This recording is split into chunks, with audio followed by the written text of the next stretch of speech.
Good morning, কেমন আছো সবাই? হাই, আমার ছোট্ট একটা নতুন ভিডিওতে তোমাদের সবাইকে ওয়েলকাম। আজকে জানো তো আমি সকাল থেকে ব্লগটা শুরু করছি। আজকে যেহেতু রবিবার আর সকালে ঘুম থেকে উঠে ঘুম না আমার প্রত্যেক দিন রবিবারে কিন্তু ঘুম ভেঙে যায়। প্রথমে এখানে দেখো ঘুম থেকে উঠে আজকে ভাবলাম একটু সবাই যখন একসাথে আছি একটু সবার জন্য কফি বানাই। এবার কফি বানানোর জন্য দুধটাকে গরম করে নিয়েছিলাম আর গ্লাসের মধ্যে দুধটাকে দিয়ে এবার কফি পাউডার দিয়ে ভালো করে মিশিয়ে নিয়েছি। এখন কাপের মধ্যে চারজনের জন্য 4টা কাপে দিয়ে দিলাম। এই যে দেখো আমি কাজ করছি বলে বৃষ্টি কিন্তু আমার সঙ্গে এসে হেল্প করছে, কারণ ও তো মার সঙ্গে হেল্প করছে, কারণ ও তো আমার সাথে থাকলে কফিটা খেতে পাবে, তাই জন্য আমার সঙ্গে একটু হেল্প করছে। আর এইদিকে কিছুটা ডিম আর আলুটা সেদ্ধ বসিয়ে দিয়েছি। আর কি বলতো, কোথাও বেরোলে না হাতে যদি খাবার থাকে না টেনশন থাকে না।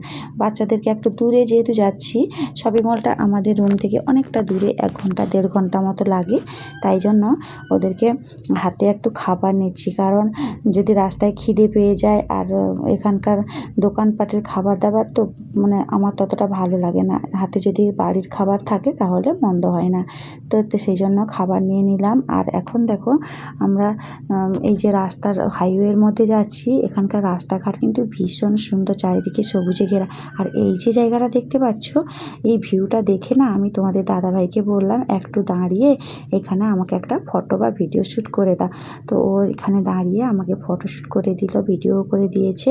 তো তারপরে আমরা যাব এখন, যেহেতু শপিং মলে এখন আমাদের হাতে অনেকটা টাইম আছে। এখন বাজে ওই 1টা 2টো মতো বাজে।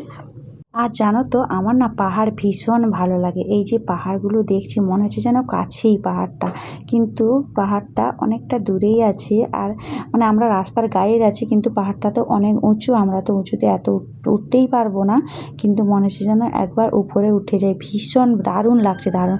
হয়তো ফোনে তোমাদেরকে দেখিয়ে বোঝাতে পারছি না, কিন্তু সত্যি বলছি অসাধারণ জায়গাটা খুব সুন্দর লাগছিল। আর আর আজকে যেহেতু ওদেরকে সাথে নিয়ে এসেছি, আজকে কিন্তু ওদের মনটাও ভালো হচ্ছে, একটু টাইম পাসও হচ্ছে, একটু ঘুরছে, ওদেরও বেশ ভালো লাগছে। তাই জন্য আমরাও বেশি কথা না বাড়িয়ে এবার চলে এলাম শপিং মলে। এদিকে প্রথমে না আজকে কিছু ফল নেওয়ার ছিল, এদিকে চলে এলাম। আর এদিকে দেখছি ফলগুলো, এখানে আপেল, এই 4টা পিস আপেলের দাম আছে ওই 189 টাকা মতো।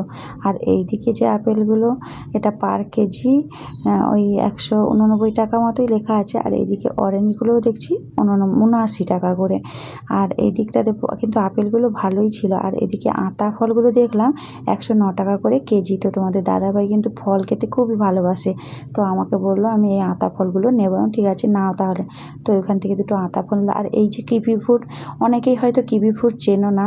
আমার যারা অনেকেই পরিচয় এই কিবি ফ্রুটের চেনে, নাম হয়তো শুনেছে বা চেনে না, বা নাম জানে না, হয়তো ফলটাকে চেনো, তো তাদের জন্য।